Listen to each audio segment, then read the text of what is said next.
throughout human history, instead of emulating the successful, most people envy them and often wish to destroy their wealth and even destroy the person for being successful. You know, years ago, there was an elderly couple that attended our church. They're both with the Lord now. But they had defected from the Soviet Union in the early 1970s. And the reason they defected from the Soviet Union was because in the Soviet Union, they had achieved a level of success. They had achieved a level of prosperity, and under the communist system of the Soviet Union, they knew that their child would not be allowed to achieve success, that their child would not be given opportunities like to go to college, and that their child would end up as just a laborer because they had been so successful. The system punished them for their success.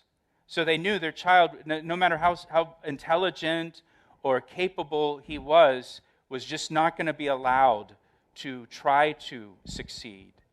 And so they defected because the system was set up to punish them for being successful. And what you have here with this passage, this is really one of the big divides in the world today. It's one of the big divides in our nation today. It is a question that our nation is trying to answer.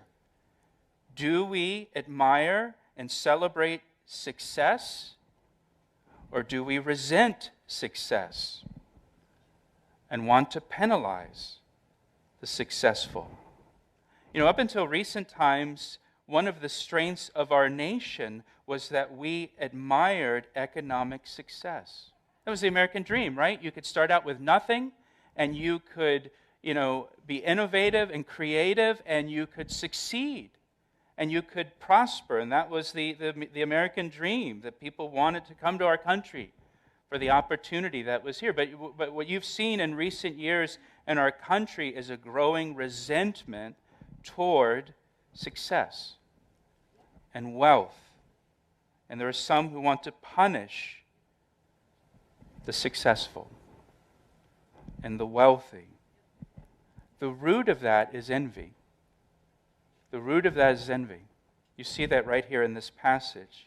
And again, this is one of the big questions our nation will have to answer. Do we admire wealth? Do we admire success? Do we admire innovation and creativity? Or do we envy the wealthy? And do we want to destroy their wealth and take it from them? The root of that is envy. Look at what the Philistines did. They filled in the wells that Abraham's servants had dug. Now, we've talked about this before. Water is very scarce in the Promised Land. And the wells that Abraham's servants dug were a great benefit, not just to Abraham and his servants.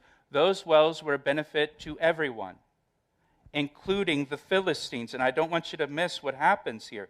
The Philistines could have used those wells and enjoyed the benefit and the blessing of those wells, but instead they filled those wells in with dirt because they were so envious and resented the success of Abraham. And so they filled the wells in with dirt to their own harm. And they suffered because of their envy. And this is what envy produces. Because of their envy, the Philistines would rather fill the wells with dirt than enjoy the refreshment of those wells and the refreshment that those wells provided. And their actions harmed everyone, their envy of the prosperous. So again, verse 16, Abimelech comes to Isaac. Abimelech is the king of the Philistines, and he says, "Go away from us, for you are much mightier than we." Abimelech, the king of the Philistines, expels Isaac from the kingdom. He sends him out. Now, this becomes a pattern that is repeated throughout Jewish history all the way up until the 20th century and the founding of the nation of Israel in 1948. You see it several times in the Bible, with Exodus, for example. You see it in the New Testament as well, where Jews are expelled from a nation or expelled from a kingdom. And what would happen is just what we have right here. Jews would arrive somewhere, they would become economically successful, and then are considered a threat to the original inhabitants, and they're expelled. They're sent out. Much of the anti-Semitism throughout history was really rooted in economics, and envy of the success of the Jewish people.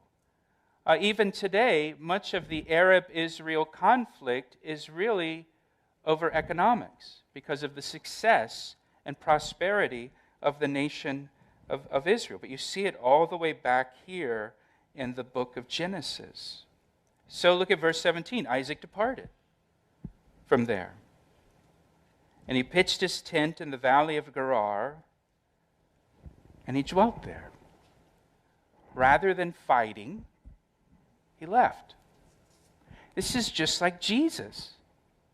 1 Peter chapter 1, or 1 Peter chapter 2, verse 23 says, Jesus did not retaliate when he was insulted, nor threaten revenge when he suffered. He left his case in the hands of God.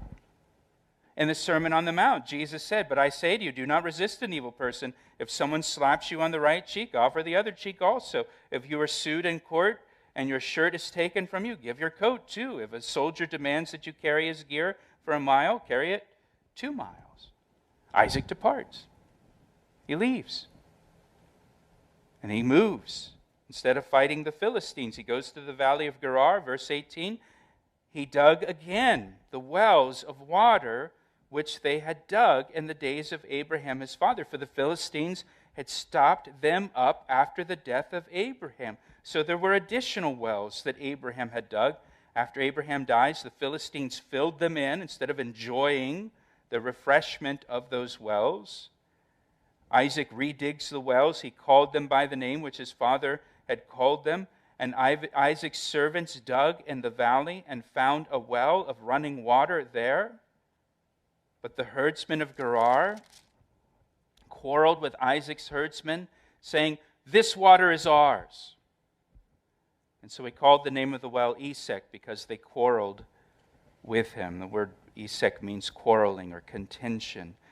So the herdsmen of Gerar, they could have gone to Isaac and said, man, you seem to be really capable at digging wells. You're really successful at this. Can you show us how to dig wells so that we can dig wells also for ourselves? They could have gone to Isaac and asked Isaac to teach them how to dig wells and show them his techniques.